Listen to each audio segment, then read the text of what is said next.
been a while since I've filmed one of these yoga classes, but Michael and I are testing out some equipment for a bike trip we're planning next year, and I thought I'd take the opportunity to film a little class.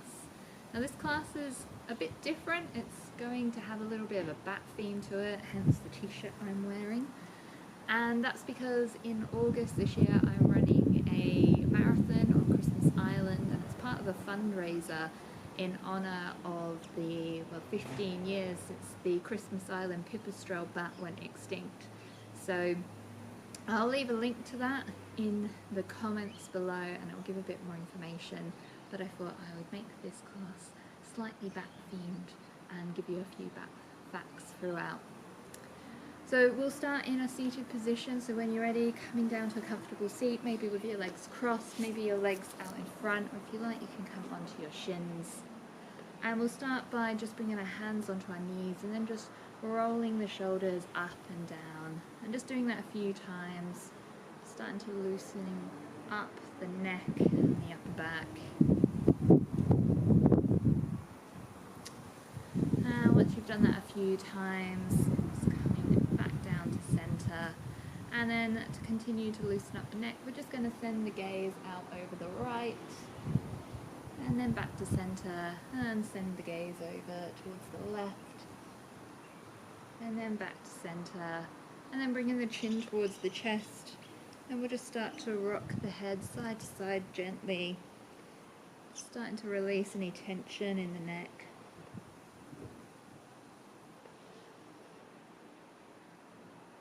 And then bringing the chin back to center and coming back up. Now I thought we'd do something which I'm going to call bat breath, and I'll tell you why in a moment. And to do that we're going to pretend that our arms and our hands are actually wings, and that's because bats actually fly with their hands. They're the only flying mammal, only true flying mammal in the world. And we're going to pretend we're a bat, so bringing our hands or our wings down beside us, just tenting the fingers. And then as we breathe in, we're going to bring our wings up and overhead and just sending our gaze up. And on the exhale, we're going to bring our hands or our wings back down and bring our chin towards our chest. And we're just going to do that a few times, beginning to synchronize our breath and our wing beat.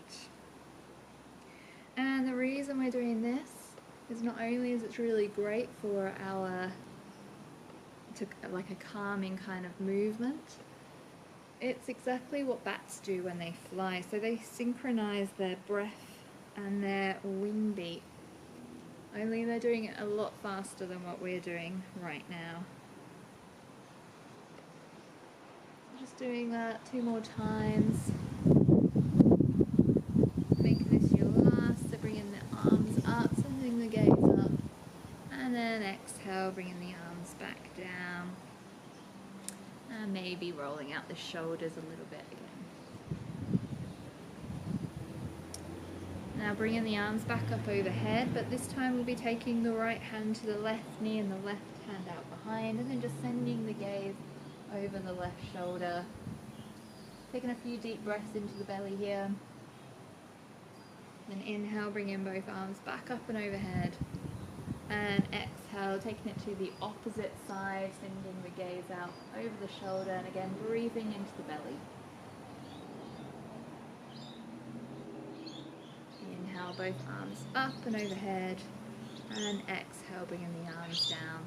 And we're going to make our way into an all fours position from here, so just making your way over however like, and then once you arrive, just checking that your shoulders stacked over your wrists and your hips are stacked over your knees, making any adjustments that you need, and then just taking a few little movements here. And we're going to take a few cat-cows from here, so on the inhale, just dropping the belly down, lifting the gaze, and on the exhale, rounding through the spine, bringing the chin towards the chest. And just moving through this 2 more times, so inhaling, coming up, and exhaling, rounding through the spine, dropping the head down. And last time, inhale, and exhale.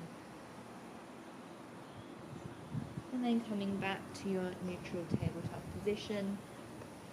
From here, tuck the toes, start to walk the hands back, and then just lifting the knees up. So we're coming into a slight balancing pose here.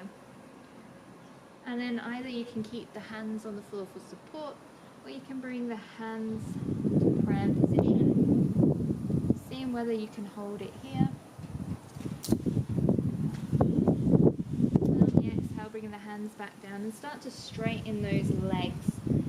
Now, we're coming into a forward fold. It's the first one of the class, so just beginning to straighten and bend the legs, maybe moving the hands from one side and then the other, so really just starting to waking up the legs, the hips,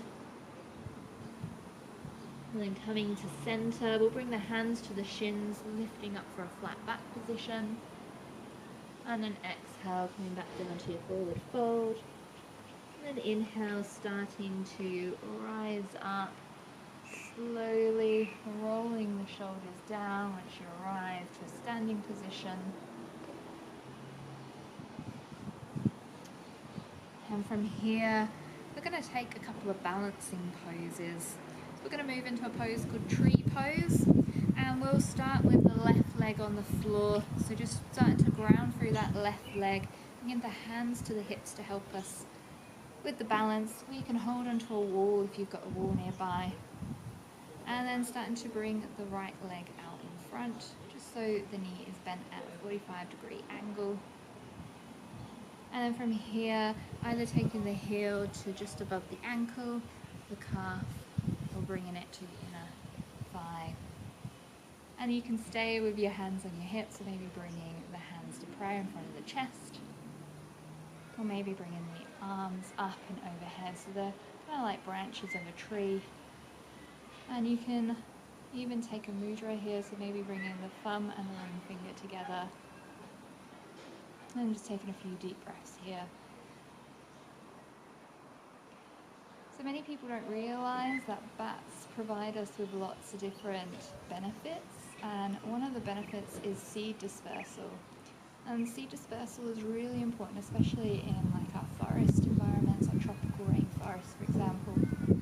And that's because a lot of our bat species spread seeds throughout these habitats and really make sure they maintain these habitats. So as we're standing in this tree pose, you can just appreciate how bats kind of shape the landscape and maintain these habitats. And on the exhale, just bringing the arms down, releasing the foot, making a little bit of a shake out, maybe shaking out the arms as well. So we're going to take that on the opposite side now, so bringing the hands back to the hips, left leg out in front, just coming to a 45-degree angle to begin with, and then bringing the sole of the foot either to the ankle, the calf, or the inner thigh, getting your balance, and then when you're ready, either bringing the hands to pray in front of the chest, or bringing them up and over, like branches of the tree, maybe taking that mudra again. And just taking some deep breaths here. Now, another reason why trees are relevant to bats in this case is because a lot of our bat species, they roost in trees. So trees are really important for our bats. A roost is literally where a bat hangs out throughout the day, and they do spend most of their time in their roosts as well. So on the exhale, just releasing the arms, releasing the foot, again, just giving it a little bit of a shake out. Great. And then from here, we're going to come back down to the mat. So just bringing the feet out so they're about mat distance apart. And you want your toes so they're angled out 45 degrees. And we're going to come down into a malasana, which is our yogi squat. So maybe bringing the hands to prayer. And you can just start to rock side to side slowly as you come down. And maybe you're up here today, which was perfectly fine. Maybe you can come down a bit further. Maybe you're coming onto the toes, or maybe your feet are flat on the floor. Just working with wherever you are today. I'm taking a few deep breaths here. We won't stay here too long. This is just a really great The hip opener, really great for the lower back and also the digestive system.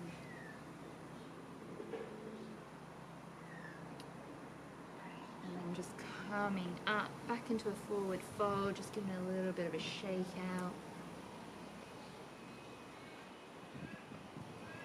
And then coming down all the way to the mat, bringing your feet out in front. And we're going to move into butterfly pose now. So just bringing the soles of the feet together, and you can have your feet out quite far in front if you like, or maybe bringing them quite close in, whatever's comfortable for you. And then bringing the hands around the ankles, and the arms are just going to rest on the inside of the legs. And if you like, you can start to push down gently on those, so you're starting, or you're beginning to get more of an opening. Now, lots of people don't think of bats when they think of pollination. They think of insects such as butterflies and bees. However, across the world, bats are actually a super important pollinator, and they pollinate lots of yummy things that we like to enjoy, like bananas, coffee, chocolate, agave, so things that like tequila. And they also pollinate lots of native plants across the world as well, so super, super important and often overlooked or not even considered.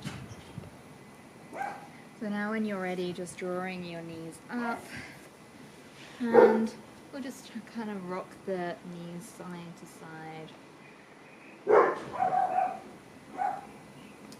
can hear we have a few dogs in the neighbourhood.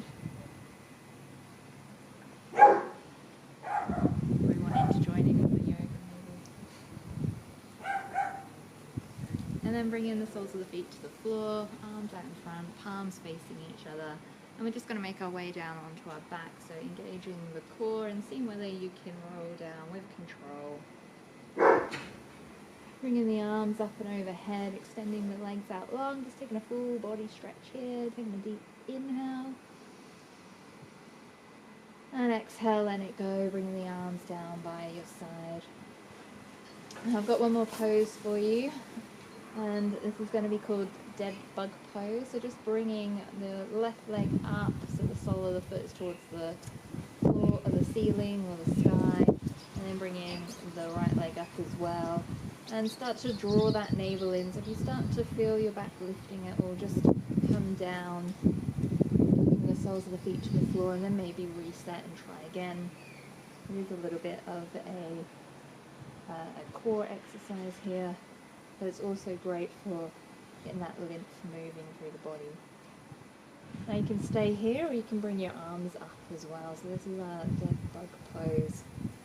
I've mentioned quite a lot about the different ecological benefits that bats play, the role in the ecosystem. Another one that I'm going to talk about now is insect control, as we're in our dead bug pose. So a lot of people don't realise that a lot of our bats, species of bats, they eat insects, and they can eat thousands of insects in one night. That's just one little bat. And these bats eat lots of different things, so mosquitoes, and also pests such as crop pests as well, so lots of different moths that cause issues for farmers. Our little bats can play a role in actually keeping those insect populations in check. And more research is beginning to show the economic benefit of this. Now from here, just drawing your knees in towards the chest, bringing your hands onto the tops of the knees, and we're just going to take a few circles of the knees in one direction and the opposite direction.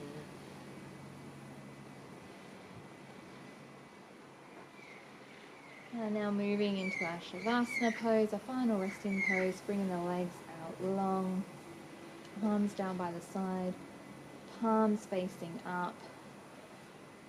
Closing the eyes if that feels comfortable for you. And just taking a deep breath in. And exhale, let it out of the mouth. And just letting the breath return to its natural rhythm.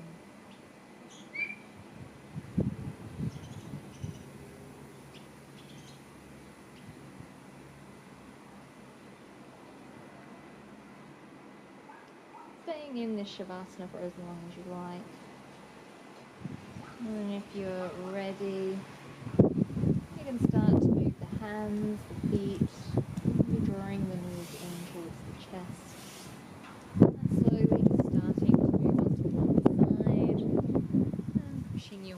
up to a seated position.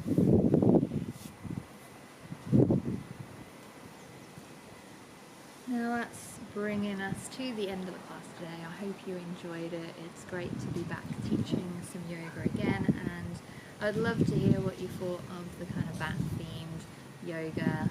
Perhaps we could look at doing some other animal themed conservation yoga in the future.